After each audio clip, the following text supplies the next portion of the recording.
It's veggie lo mein, you guys. One of my favorites. We need some snow peas, eggs, bell peppers, carrots, onion, garlic, of course. Dice everything up. Mushrooms, why not? All right, sesame oil, black garlic sauce, and soy sauce. We're going to mix those up. 2 tablespoons of olive oil. Start sauteing. 1 clove of garlic, half an onion. Throw in your bell pepper.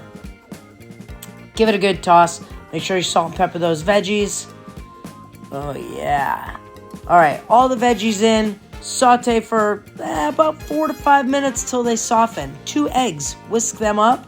Move all your veggies to the side. Scramble those eggs on one side and then start to mix it.